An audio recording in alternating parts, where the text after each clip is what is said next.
Après, on a un mélange là maintenant dans la galerie d'œuvres qui ont été amenées par les sculpteurs qui participent à la Biennale et d'œuvres qui ont été faites dans le cadre de l'atelier de sculpture de l'association Fiore di Petri. Monsieur Vital qui nous propose différentes sculptures. On a celle-ci, La femme couchée. Il a une sculpture monumentale qui va faire partie des sculptures qui sont données au jury. Et la plupart des sculpteurs nous ont amené aussi des sculptures de plus petits modèles, puisqu'ils avaient pour consigne de faire une sculpture monumentale pour la Biennale.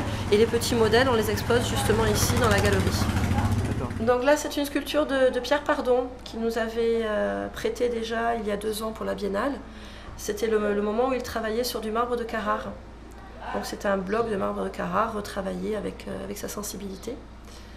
Et là, cette année, il nous a proposé une sculpture qui se trouve sur la place de l'église, qui représente schématiquement 2 chaises avec un interface et un poème de Guillaume Apollinaire, Le Pont Mirabeau, écrit sur l'interface entre les 2 chaises.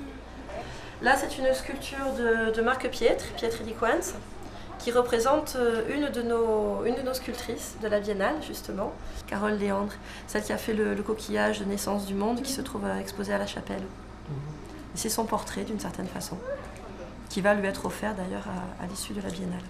C'est un sculpteur qui justement a souhaité qu'on ne dise rien sur ses sculptures parce qu'il veut que le spectateur puisse y entrer, s'en imprégner et en prendre ce qu'il veut en prendre. C'est aussi la volonté de tous les sculpteurs qui sont ici. Mais bon, on les présente quand même un petit peu. Les 2 qui sont là, qui sont aussi des sculptures de M. Janin, celle-ci s'appelle le djinn à l'oiseau.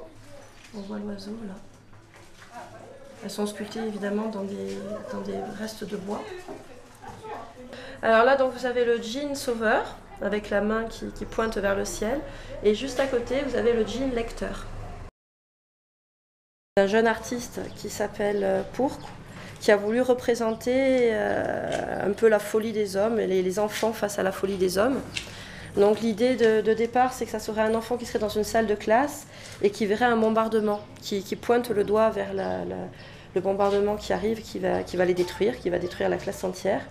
Et il a voulu présenter un mélange de vie et de mort, puisqu'il regarde ce mouvement de l'enfant qui montre le danger, puis de l'enfant qui est encore en vie, dans une structure figée avec la cire.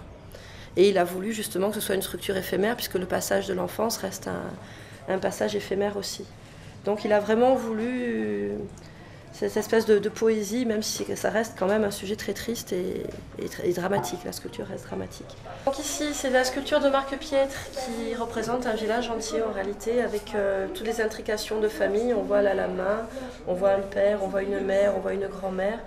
On voit une jeune femme qui essaye de s'émanciper d'une certaine façon, d'à la fois ce poids familial et en même temps ce qui fait qu'effectivement toute une richesse de clan familial.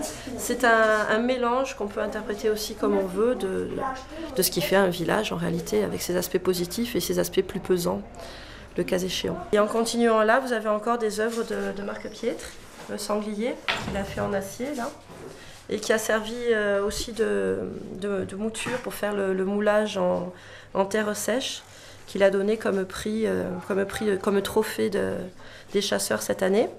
Et l'autre œuvre que vous voyez là, c'était aussi une œuvre qui avait été faite sur commande et qui a été faite pour un concours de boules, bien évidemment.